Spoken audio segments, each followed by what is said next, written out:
Senhor presidente, nobres pares, colegas vereadores que nos acompanham hoje, a todos que estão conosco, através das redes sociais.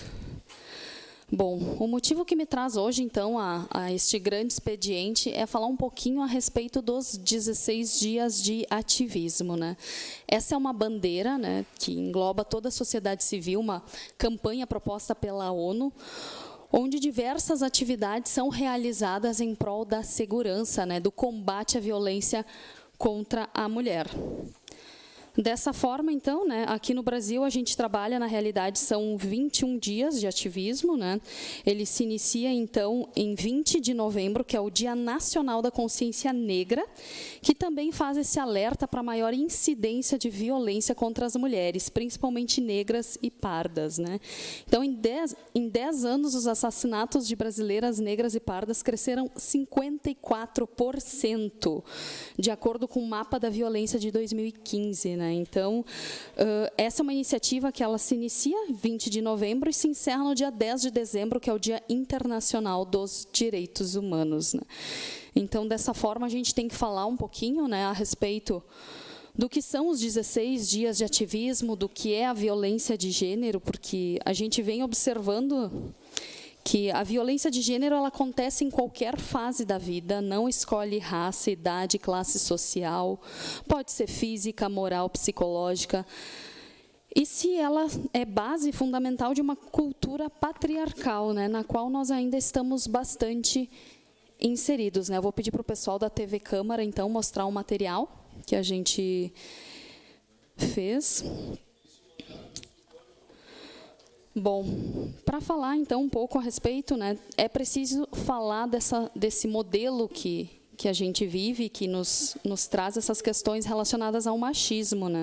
Então, a gente tem algumas frases bem, digamos assim, comuns, como lugar de mulher é na cozinha, mulher deveria se comportar para não apanhar, mulher tem que saber se vestir para não ser estuprada. Então, essas são frases que são ditas e que são perpetuadas ao longo de muito tempo, que fazem muitas vezes as pessoas, as mulheres, acreditarem que essas violências que acontecem, de alguma forma acontecem e a mulher é a culpada disso. Então, nós precisamos mudar a forma como nós estamos tratando, e vem da educação. Eu não tenho dúvidas de que, a partir do momento que nós tivermos uma educação que trabalhe com igualdade, onde mulher esteja ao lado do homem e não atrás, a gente vai poder mudar um pouco dessa realidade. Então, fica a pergunta, o que nós mulheres podemos fazer para mudar isso?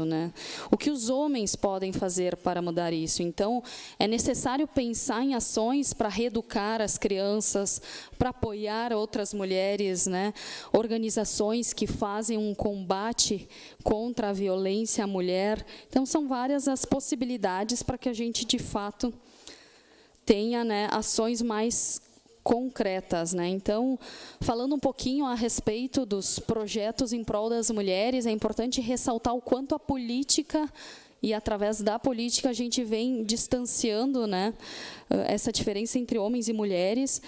Acredito que a gente ainda tem um longo caminho a percorrer, à medida que nós observamos que o eleitorado, mais de 50% é composto de mulheres. No entanto, na representação em cargos, nós ainda representamos em torno de 10%, 15% apenas. Então, isso é uma realidade que precisa ser mudada, e eu falo sempre, em 127 anos de Câmara Legislativa de Caxias do Sul, nós tivemos apenas 13 mulheres que ocuparam este posto como vereadora. Então, é necessário, sim, que a gente se conscientize, que a gente tenha mais oportunidade de ter mulheres nesses espaços. E uma das campanhas, uma das bandeiras, é um projeto de lei que eu inicialmente protocolei nesta casa, que fala a respeito da educação infantil, de priorizar vagas na educação infantil para os filhos e filhas de mulheres em situação de violência doméstica. E isso é fundamental para a gente mudar essa realidade em que muitas vezes as mulheres se submetem a situações de violações, a relacionamentos agressivos em função de que o companheiro é o provedor daquela família, em função de que ela fica com as crianças. Então, nós precisamos, sim, pensar nas crianças também no sentido de tirá-las de casa, né, de um ambiente hostil, para colocá-las em segurança, né, num local adequado onde ela possa estar se desenvolvendo, né. Também protocolei, juntamente com o deputado Neril Carteiro, projeto de lei para o Agosto Lilás, né. Não podemos falar apenas a respeito das mulheres no 8 de março, né? Então, o Agosto Lilás vem com essa proposição de trazer o debate para a sociedade, para que a gente possa estar pensando em ações em conjunto e que se fale sempre, né, a respeito dos direitos das mulheres e que a gente trabalhe efetivamente para a garantia desses direitos, né? Na questão de violência contra a mulher em números, a gente pode salientar alguns números que são importantes e que têm um impacto muito grande na nossa sociedade. Aqui, em Caxias do Sul, nós temos em torno de 250 boletins de ocorrência por mês. Lembrando que muitas mulheres não denunciam. Esse ano também, aqui em Caxias do Sul, nós tivemos 4 feminicídios, né, sendo que nesta segunda-feira aconteceu, então, a situação da Ereni dos Santos, uma mulher jovem de 42 anos, que foi, né, brutalmente assassinada pelo seu companheiro por ele não aceitar o fim deste relacionamento, né? Então, como é que fica essa família, como é que ficam os colegas de trabalho, as crianças, sabendo que o pai matou a mãe, né? Então, são situações muito complexas, né? Por dia, nós temos em torno de 9 mulheres agredidas na cidade. E no Rio Grande do Sul, os números de 2018 demonstram que nós tivemos 93 feminicídios e que neste ano de 2019 nós tivemos 82 mortes, né? Então, é uma redução pequena, mas é uma redução. Mas isso faz com que a gente tenha que estar sempre atento e que a gente não baixe a guarda no sentido de continuar trabalhando e pensando em ações para coibir a violência contra a mulher, né? Alguns tipos de violência, então, que são mais comuns, né? Física, psicológica, sexual, financeira, moral, virtual, né? Espalhar conteúdos da mulher, fotos, esse tipo de situação.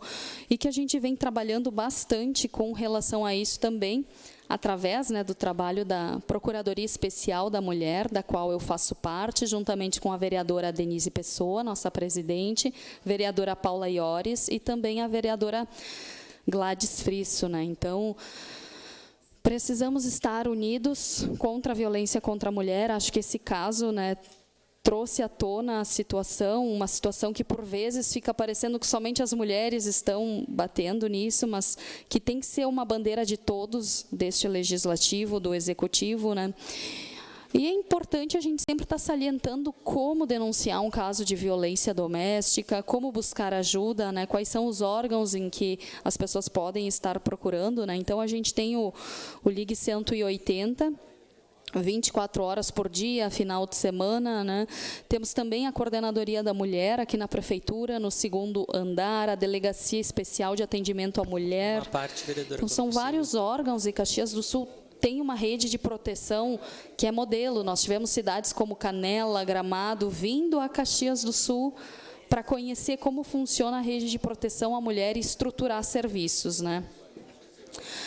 Casos de ameaça também podem ser denunciados, né? Então, da mesma forma, é importante que a mulher busque apoio, né? Saiba quais são os órgãos de proteção à mulher. E, sem dúvida alguma, nós, enquanto vereadoras, né, todas nós temos nosso gabinete aberto sempre para a população, bem como Delegacia da Mulher, Coordenadoria, são vários os órgãos que fazem este trabalho, né? E cabe aqui ressaltar, então, né, a própria Lei Maria da Penha, que é um avanço, mas que é um avanço muito recente, né? A Lei Maria da Penha completou 13 anos neste ano de 2019, e é importante salientar que a própria Maria da Penha sofreu agressões por 23 anos, inclusive numa tentativa... Declaração de líder, por gentileza. Inclusive numa declaração tentativa... de líder ao Solidariedade. inclusive numa tentativa de assassinato, ela ficou paraplégica, né? Então, são sequelas que permanecem para o resto da vida e que afetam uma série de pessoas, né? Inclusive, à época, o Brasil não tinha uma lei para punir, né? Não havia uma legislação que atendesse os crimes contra a mulher, né? Então, foi um tribunal internacional que realmente, né, chamou o Brasil, chamou a atenção, condenou o país a pensar em políticas públicas de proteção à mulher, né? Porque a gente ainda tem muito enraizado aquele ditado de que em briga de marido e mulher não se mete a colher. Isso é uma coisa que, infelizmente, está muito enraizada, né? E que a gente precisa mudar, porque, dessa forma, se nós não mudarmos o nosso comportamento hoje, nós vamos continuar lamentando aqui mortes como a da Ireni, que deixa família, deixa amigos, né? E a gente fica nessa situação de pedir justiça, né? Então, é necessário políticas públicas, principalmente na prevenção e a fim de coibir situações como essas, né? Então, para encerrar, né, eu diria que, aliás, seu à parte, vereador Fiuza. Obrigado, vereadora Tatiane. Parabenizar a Vossa Excelência por trazer à baila esse tema que não é novo. E, infelizmente, a nossa sociedade cada vez mais se encontra intolerante, não apenas ao abuso das nossas mulheres, das nossas crianças, dos nossos adolescentes, dos nossos idosos.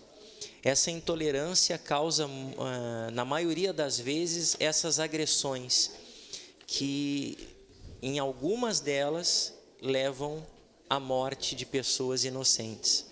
Então, é um tema complexo, mas é preciso ser discutido para que cada vez mais a nossa sociedade possa poder compreender o direito de um e de outro, saber respeitar as pessoas, saber compreender as pessoas. E isso é uma dificuldade muito grande na sociedade que vivemos, né? A falta, muitas das vezes, da coerência das pessoas, né?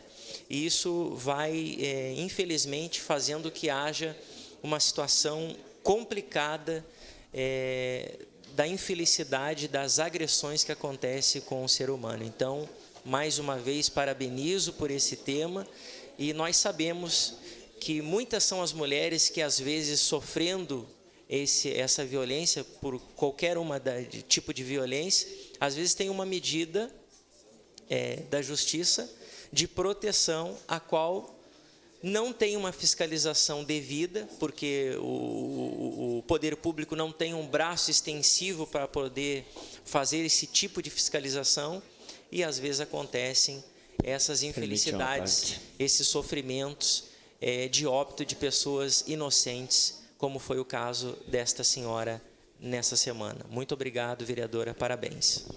Sem dúvida, vereador Fiuza, nós estamos avançando, né? Inclusive, chamou a atenção que, neste caso da Ireni, ela tinha, sim, a medida protetiva, ela havia passado, né, pela rede de proteção à mulher, pelos atendimentos, né? Mas tem dados que falam que 70% das mulheres que morrem nos feminicídios sequer haviam feito um boletim de ocorrência, né? Ou seja, a proteção da mulher, ela é muito maior quando ela está inserida numa rede de proteção. Então, ela precisa buscar esse apoio, buscar essa orientação. Nós temos a Casa de Apoio Viva Raquel, onde a gente retira a mulher, né, junto com seus filhos, encaminha para esse abrigo que é de endereço sigiloso, a fim de tirá-la de uma situação de iminência de morte, né? Então, acredito sim que as políticas públicas precisam evoluir, a questão da fiscalização é uma dificuldade, né? Nós temos a Patrulha Maria da Penha, que faz um trabalho importante, mas Caxias do Sul é efetivamente uma cidade com mais de 500 mil habitantes, né? E nós temos 4 servidores da Brigada Militar que fazem essas visitas nas residências das mulheres que têm esse risco elevado, né? Então, a gente sabe que, infelizmente, a gente não consegue alcançar todas as mulheres que deveriam ter este aporte. O seu à parte, vereador Adiló. Obrigado, vereadora Tatiane. É muito importante trazer esse assunto e debater ele exaustivamente, porque nós estamos avançando, mas de forma muito lenta nesse assunto, muito lenta. Nós precisamos avançar mais rápido. Eu sou uma das pessoas que defendo a posse da arma, mas para estes casos, quando uma pessoa dessa entra num circuito de proteção, o seu esposo, o seu companheiro, se ele tiver o registro de arma, a primeira medida deveria ser o recolhimento desta arma. Primeira medida, recolher a arma. Ele não tem condições. A pessoa que agride a esposa não pode ter o direito de ter um registro, de ter uma posse de arma em casa.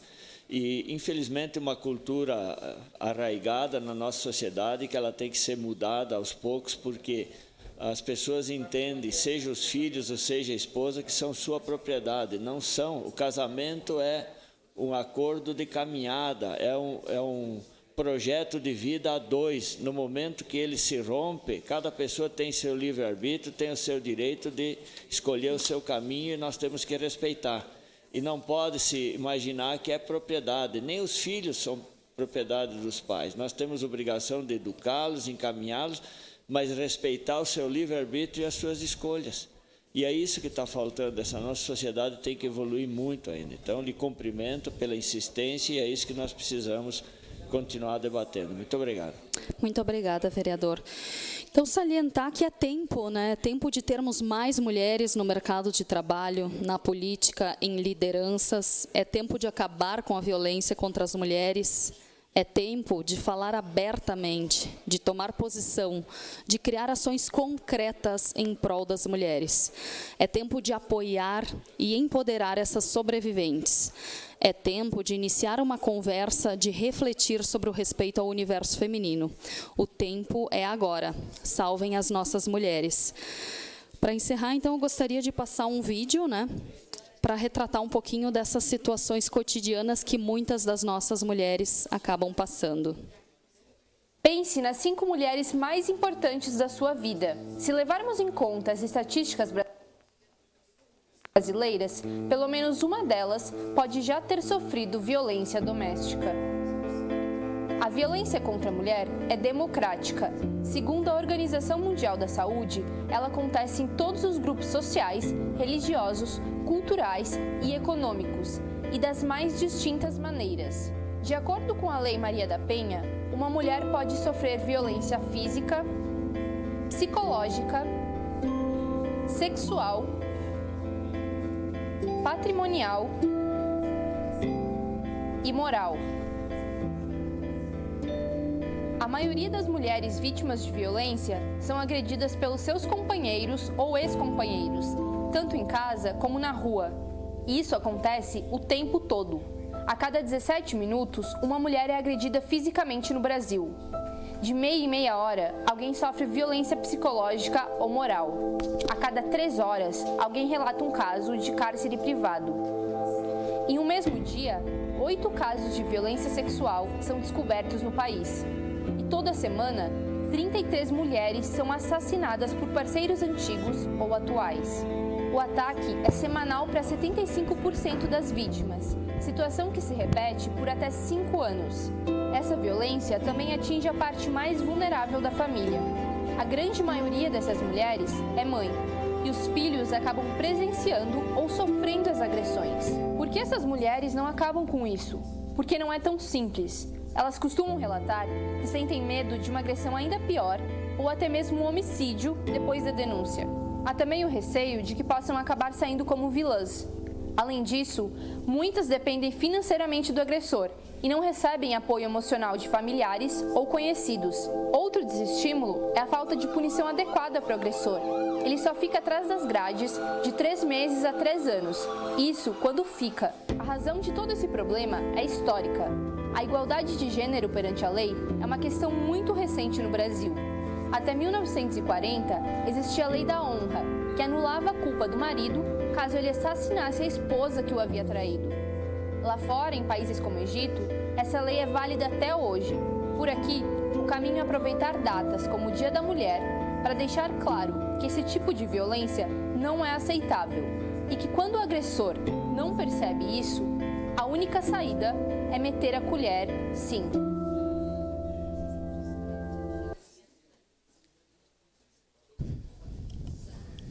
Então, dessa forma, né, quero salientar os trabalhos dos 16 dias de ativismo, né, pelo fim da violência contra a mulher, que se inicia no dia 20 de novembro, com atividades que irão até 10 de dezembro, e com certeza nós estaremos, então, divulgando toda a programação e convidando as pessoas a fazerem parte, né? Essa é uma bandeira que não tem que ser das mulheres, tem que ser da sociedade como um todo. Muito obrigada.